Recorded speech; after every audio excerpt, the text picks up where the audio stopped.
Hey guys, Phil from Trail Talk here, and welcome to my buyer's guide for the best value enduro bikes for 2020.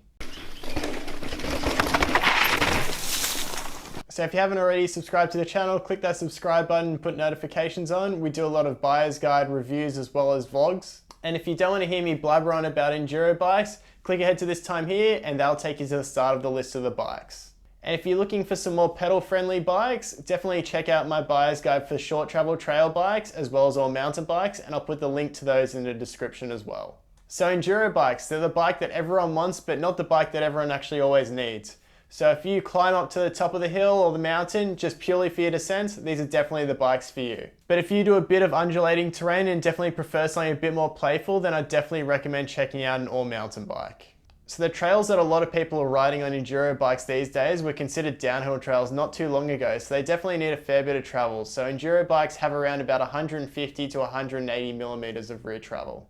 And although these bikes pretty much have the geometry of downhill bikes a few years ago, the addition of climb switches on shocks as well as steeper seat angles have definitely made these bikes a lot more climbable. So they are a lot more comfortable in those prolonged climbs on fire trails as well as those prolonged climbs up to the top of the mountain. So they do climb pretty well these days. Just don't expect something that's going to be super rapid or poppy or playful all the time. Okay, so let's talk a little bit about price. So as enduro bikes do need to handle a lot more abuse than say an all-mountain or a trail bike, the base price of these bikes is a little bit higher than those bikes. So unlike our trail bike buyer's guide where we had some options from 1 to 2,000 Australian dollars, enduro bikes are going to start at around about just below $3,000. So that's around 2,000 US dollars and 1.6k British pounds. Okay, so let's not waste any more time, let's get into the bikes. So the first bike on this list is actually my brand new bike, and that's the Marin Alpine Trail 7. So the Alpine Trail 7 retails for 3,899 Australian dollars, but is sold through Bicycles Online for 2,999 dollars, which is an absolute steal for what you get. And it's actually the same bike that Matt Jones rides, so that's pretty damn cool. So the Alpine Trail uses Marin's multi-track suspension, which delivers 150 millimeters of rear travel and is a linkage actuated single pivot.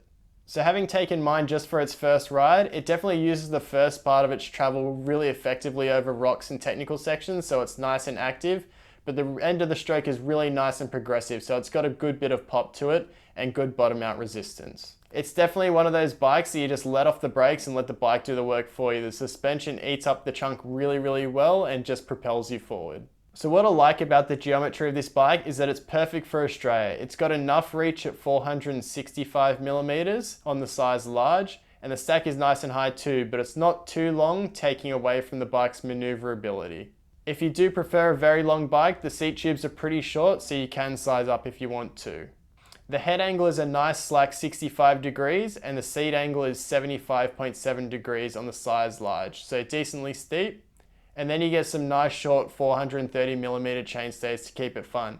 This is really good on Sydney trails where it's definitely a bit tight and technical in some areas, and having those shorter chainstays is really good for getting the bike around the corners. So overall the geometry is a well-rounded package, and it's definitely built around fun. It's aggressive enough to handle some high speeds, but definitely it's short enough to keep the bike maneuverable.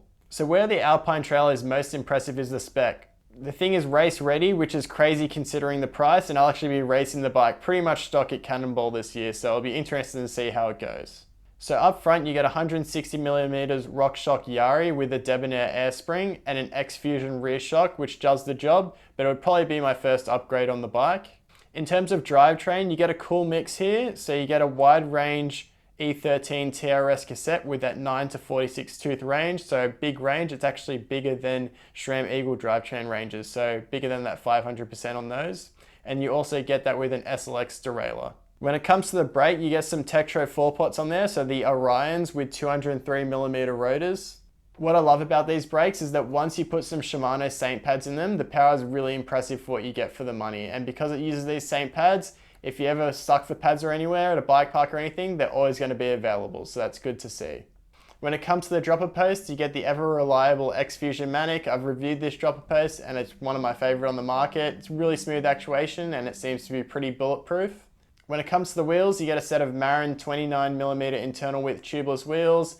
You do need to put some tape on them, and they come with V's flow snap tires, which come in a 2.6 inch width. If you do want to spend a little bit more, there is the Alpine Trail 8, which is $4,199 at Bicycles Online. And for that, you get Fox suspension, daily finishing kit, as well as TRP brakes. So some nice upgrades there if you want a bit better of a suspension package. So the next bike comes from a brand that's actually featured in a few of our buyer's guides, and that's the Vitus Summit 29 VR. The Summit also does come in 27.5-inch wheels, so if you do prefer that, there's definitely options there, and they cost the same as the 29er. I just prefer the 29er, that's just my opinion. Other people are gonna like the 27.5, so it's good to know that there's options out there. So the VR comes in at 3,699 Australian dollars. One thing to note is that you no longer have to pay import tax on these bikes from Chain Reaction. Thanks to someone that left a comment on one of my previous videos. When I did purchase my Nuke Proof back in the day, I had to pay import tax, but it looks like you don't have to do that anymore. So these bikes are really good value for money then. And if you do live in the UK, it's even better bargain for you, so that's good to see too. So the real standout feature on the bike is the spec, in particular the 38mm stanchion 170mm travel Manitow Mezza fork, which is the hottest enduro fork on the market right now with those super wide stanchions. In the rear, you do get a Fox DPS controlling the 160mm of rear suspension. Bit of a downside, there's no piggyback on this shock, but if your descents aren't too long, it's definitely not going to be an issue. But if you do live in an alpine area with really long descents, then this will definitely be a necessary upgrade for you to keep that oil cool on those long descents. A big plus is you do get the impressive Guide RE brakes, which use the Guide levers with the old code calipers, which are really powerful, so it's good to see, and they've got good modulation too. You also get a SRAM SX drivetrain, which is a bit heavy, and it seems to be on a lot of these cheaper bikes this year, but it does offer pretty impressive range with the 11 to 50 tooth cassette. It's good to see that Vitus didn't skimp on the tires either. You get the super impressive EXO 3C Max Terra Assegais, so really grippy tires. I've been testing these for a while, and they're probably my favorite tire on the market. And another feature is a really long dropper post. So on the size large, you get a 170mm drop Brand X dropper, so that's good to see too. And typical of Vitus and Nuke Proof bikes, you do get Vitus and Nuke Proof finishing kit, so it's good to see too. In terms of geo, on a size large, you have a 470mm reach, a 65.5 degree head angle, 75 degree seat angle, so not the steepest, but definitely not the slackest either. And then you get long 450mm chainstays. So definitely a more balanced setup. With the long chainstays, it will keep things nice and stable. And because the head angle is not ridiculously slack at 65.5 degree head angle, it's not going to be an absolute buster motor around. So it should be pretty stable when you get the straight lines, but definitely not too slack that it's definitely hard to get around a lot of corners. But definitely is leaning more towards the stability side of things compared to the more maneuverable side. If you are on a budget, there is also the regular Summit 29, which comes in at around $3,000. And that uses the RockShox Gold 35 up front with 160mm of travel, Shimano M501 brakes, as well as a Dior 10-speed drivetrain. But if you do have a little bit of extra cash, I definitely recommend going the VR model. You definitely won't regret it, especially with that fork. So the next bike is one of the more versatile, more playful bikes on this list, and that's the Polygon Siskiyou N8. It's one of those bikes that if you come from trail bike riding, you're definitely going to feel instantly comfortable on this bike. It's not too radical with its geometry, and it just feels normal as soon as you sit on it. So the suspension layout is actually very similar to the Marin in that it's a linkage actuated single pivot. The bike comes with Polygon's size specific wheel sizing, so with the small and medium frames, you get 27.5-inch wheels with 170mm of travel. And in the medium to extra large, you go the 29-inch wheels, and that's got 160mm of rear travel. The N8 retails for $3,498, but is sold at Bicycles Online and Bikes Online in the US for $3,299 Australian dollars. So the best part about this bike is the suspension that you get for the money. So you get a RockShox Yari up front, and then you get a DPX2 Performance in the rear. So if you upgrade the damper in the Yari, you've got a Lyric, and it's a pretty dialed suspension setup right there. You've also got the same Tektro Orion brakes the Alpine Trail 7 had. As I said, change the pads in these and they're really good brakes. You also get an NX Eagle drivetrain, and then you get some impressive tires too. So you get soft compound Schwalbe Magic Mary tires. These are really grippy and they're definitely not going to let you down. And then the dropper has 150mm of drop on the size large. However, on the medium, you only do get 125mm of drop. Other than that, you've got the well-sorted Entity finishing kit, and that's got a 45mm stem as well as wide 780mm bars. So the Geo is a bit more on the conservative side, but as I said, it does make it a bit more of a versatile, fun bike compared to a lot of the other bikes in this list. So you've got a 75-degree seat angle, you've got a 65.5-degree head angle, as well as 439mm chainstays, and then the reach is 456mm on the size large. So if you do have a little bit more cash, there is the N9, which gets upgraded TRP brakes, as well as a Fox 36 rhythm up front. You also get a GX Eagle drivetrain, and then the N9 comes in at a recommended retail price of $3,899. So the next bike is one for our UK viewers, and it's the Calibre Century. So following the success of the Boss Nut, Calibre wanted to make an EWS ready enduro bike on a budget. And it definitely looks like they've pulled this off with the Century. So the Century is a big, long bike, and it's definitely built for racing. So if you have a need for speed and have some big, fast open descents, the Calibre will definitely serve you very well. The Century rolls on 29-inch WTB wheels in race-ready, tough casing WTB Vigilante high grip in the 2.6-inch width up front, and a tough casing high grip 2.4-inch Trail Boss in the rear. Bit of a mouthful, but there's some really good tires, and they're good puncture resistance too, so they're really race-ready, these tires. In terms of the suspension, you get a Yari up front and a Super Deluxe R with a piggyback in the rear, so it's definitely good to see the piggyback on here. It's going to keep the shock nice and cool on those long descents. And then you also get the impressive Guide RE brakes. So as I said, these are really great brakes for the money.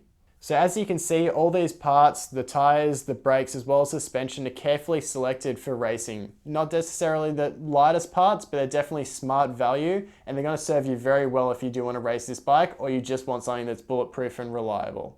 In terms of the drivetrain, you get NX Eagle, as well as some stable 800mm wide bars, and then you also get a 45mm stem. So as I said earlier, this is a really long bike. So the wheelbase on a size large is 1,263mm, so that's pretty damn long. Keeping with the large, the reach is a long 487mm, so it's nice and long. You get a slack 64-degree head angle, and then you've got a steep 76-degree seat angle. And it's also good to see that the chainstays are a bit more balanced with that reach, so you get a 445mm chainstay. If you can afford an extra £799, the Century Pro offers some really great spec for the money. So you're getting some top of the line suspension, so you get a Lyric RC2 up front, as well as a Super Deluxe coil, and that also comes with a remote lockout, so that's really desirable suspension right there. You also get Code-R brakes, as well as a 170mm drop RockShox Reverb droppers. So really great package there, and if you do want to spend a little bit extra, it's definitely going to serve you well on the racetrack, as well as something that's a bit more durable. So the next bike is one that's brand new for 2020, and that's the freshly redesigned Norco Sight A3. And I know what you're thinking, hang on a second, isn't the Sight an all-mountain bike? The old one definitely was, but this new one has definitely gone beyond that classification, and it's definitely moved into an enduro bike, even though Norco still says it's an all-mountain bike. So the Sight, like a Calibre, is a bike that really brings new school geometry to the masses at a better price point than a lot of the other more expensive bikes. So the Sight still uses a horse-link suspension design, however there is a lot higher leverage ratio than the old model. This does make the suspension more sensitive, but it definitely works better for a lot lighter riders. So me and Jake actually took the new Sight for a quick ride, and we both weigh around 82 kilos, and we were blowing through the suspension travel even at 26% sag. So if you're anything heavier than probably 75 kilos, then I definitely recommend getting a Megneg for this bike. That means you can just bump up the pressure a little bit more, and it should give you a little bit more support without having to jam the thing full of volume spaces. So the Sight A3 comes in a recommended retail price of $3,599, and the Sight comes with decent spec for the money. I wouldn't say it's as good as some of the other bikes on this list, but it's still pretty good. So you get a Yari RC up front with 160mm of rear travel, and then you get the entry-level Deluxe R-Shock in the rear, so no piggyback or lockout, and that's controlling the 150mm of rear travel. You also do get the SRAM SX Eagle drivetrain, so as I said, bit heavy, but it does offer good range, and then you get the brand new for 2020 Shimano MT420 4-piston brakes, and these come with a 200mm rotor up front. So continuing with the new school geometry trends, you get a really long dropper post on this bike. So the size medium and large get 170mm drop post, so that's awesome to see. However, a bit of a downside to the spec, you do only get dual compound Maxxis DHF up front and a DHR in the rear. So it would be nice to see the 3C Max Terra compound that a lot of the other bikes have at this price point. But what you're definitely buying this bike is for the geometry. So on a size large, you've got a 480mm reach, that's nice and long there, and you do get 440mm chainstays, which are size specific. So as you go up the sizes, the chainstays grow proportionally. So that's really good to see, and Norco's been doing that for a while. So you also get a very steep seat angle, so you get a 77.7 degree seat angle in the size large, so that's awesome to see. And then you get a slack 64 degree head angle. So the side's definitely moved into that more new school enduro geometry. So the bike is very stable at speed and the suspension has good pop to it. It just struggles in terms of support and on tighter terrain. So it is a very long bike, so you definitely do need a bit more support in that suspension if you are going to push this bike really hard. If you do like this bike, I definitely would save up a little bit more money. The A2 and A1 have really great spec for the money, and it's definitely worth spending a little bit extra to get that spec now as opposed to later. So the next bike is a completely brand new frame from a brand that actually swore against using 29ers, and that's the Giant Rain 29-2. So the Rain actually has the shortest rear travel on this list at 146mm, but don't let that fool you, this bike's definitely built to handle some abuse, and looking at the geometry of the bike, it's nice and long, so it's going to handle some rowdy descents. Okay, so let's start by looking at the specs. So you get a 160mm Yari up front with a Deluxe Select Plus rear shock, so no piggyback, but it is nice to see the lockout. A big plus, it has my favorite brakes in the world, so the Shimano MT520 4-piston brakes. They're awesome, great feel, as well as great value there. You do also get a SRAM NXG all drivetrain, so again, bit heavy. It seems to be dominating a lot of these bikes, these NX and SX Eagle drivetrains. Bit of a downside, but they do offer good range, as I said. And like the Sight, you only do get dual compound Maxxis DHF and DHR tires. A cool addition with the spec is that you get an MRP chain guide as well as bash guards, so they're trying to really make these bikes race ready. You don't want to be dropping chains and you don't want to smash chain rings, so it's good to see. So onto the geometry of the bike, and here's where a lot of people have been polarized with this bike. The majority of riders, at least that I know, are 5'10" to 6 foot. So this is the biggest group of bike buyers, and they tend to like reaches from around 460 to 485mm. Now with the reach on the size medium Rain, it's 455mm, and then on the large, there's 493. So that's a huge gap between sizes. And for a big brand, this is pretty risky, and I definitely feel like it would be nice if they brought out a medium large with something around a 470 to 475mm reach, and this would be perfect for most of those riders in that range. Other than that, the Geo is pretty damn dialed with a 65 degree head angle, steep 66.8 degree seat angle, and 439mm chainstays. So the Rain is definitely a racer's bike and would be best suited for someone who likes fast trails and definitely prefers the feeling of a shorter travel rear end. But don't let that fool you, the Rain will still swallow up big hits pretty damn well. It's just not going to be the best bike when it gets super rowdy and you do want a bit extra travel. So the next bike is probably a bike that I would best classify as the Privateer's race bike, and that's the Commencal Meta AM Ride. So I actually got to review the Meta AM earlier in the year, so if you want to check out the review for that, I'll put the link in the description. In short, the Meta AM's built like a tank. It's pretty much bulletproof. The bike tracks really well over rock gardens and is nice and active and supple over the chunky stuff. It isn't the poppiest bike on the market or the most efficient, but it's not too long, so it's pretty easy to place and maneuver the bike, and it carries speed very well. To be honest, I don't even need to talk about the spec. Look at the color of the bike, it looks so damn nice. All jokes aside, we're getting into some pretty decent money here at $3,999 Australian dollars, and the spec is pretty good for the most part for the money, but definitely not the best value out of the bikes on the list. So starting with the best part of the spec, and that's the fork. So you get 170mm travel Lyric Select up front, and then you get Deluxe Select Plus out back. So again, no piggyback, but the lockout is very welcome. You get a mixture of SRAM GX and NX for the drivetrain. A downside, you do get guide T brakes. Again, I'm not a big fan of these brakes. The feel and the power isn't the best, but you do get 200mm rotors front and rear, so that will help with a little bit of power there. You get E13 rims, and up front you get a Magic Mary, as well as a ham stamped in the rear, so nice tires, and they come in a soft compound. Rounding off the spec, you get a KS dropper post, as well as some house brand Ride Alpha finishing kit. You're definitely buying this bike for the frame, but the Lyric is definitely nice up front too. The Gia isn't too radical, but it's pretty similar to the Marin, so that's probably why I got along with this bike when I rode it. On a size large, you get a 468mm reach, you get 432mm chainstays, as well as a 65.5 degree head angle and nice and steep 76.5 degree seat angle. Traction and tech is the Meta AM's bread and butter, but it doesn't shy away from fast technical sections, and it tracks really well in these sections, so just hold on, trust the bike, and it'll get you down. If you're looking for a bulletproof bike and you don't want something that you're fixing all the time or having to worry about warranties, the Meta AM is definitely worth a look. Okay, so we're finally on to the last bike on the list. Thanks for sticking around, guys. And that's the Ibis Ripmo AF. So coming in at 4,999 Australian dollars for the recommended retail price, it's definitely a bit out of the budget for this best value buyer's guide, but in the US, it comes in at $2,999 for the entry level NX build. So if you live in the US, this is definitely a great value bike for you to jump on. In Australia, it is a bit expensive. So the Ripmo AF is the carbon Ripmo turned up to 11. So it's the Ripmo's aggressive brother. So over the normal Ripmo, as I said, alloy frame, it's got a slacker 64.9 degree head angle, and it now has a progressive leverage curve, so you can run a coil on this bike, and it has a bit better bottom out resistance. In terms of the spec, you get DVO suspension with a DVO Diamond D1 up front with 160 millimeters of travel, and then the rear, you get a DVA Topaz Air, or you can pay an extra $100 and get a coil.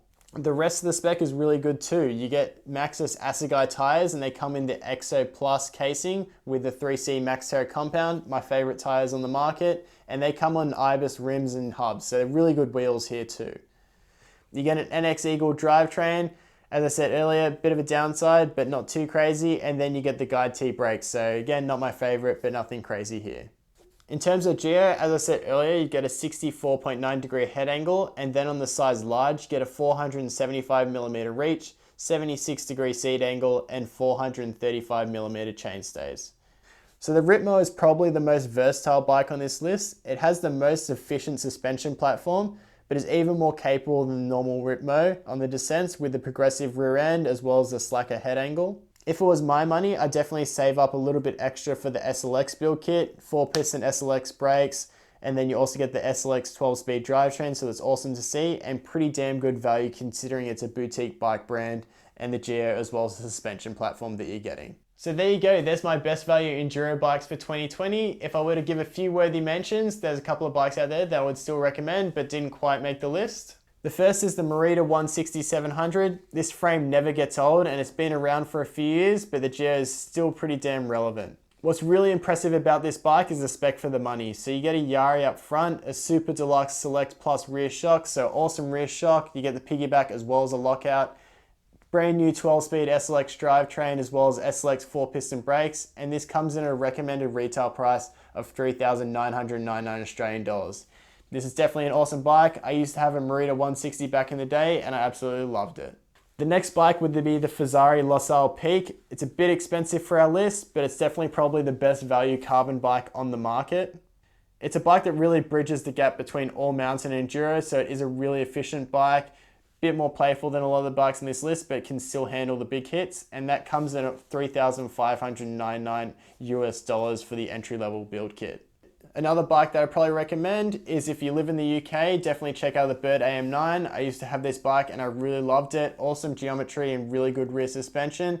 It is a bit more versatile than a lot of the other bikes on this list too, so it's definitely worth checking out. And you can do a lot of custom builds with the Bird website, so that's good to see too. And then the last bike I'd probably throw in is the YT Capra for good measure.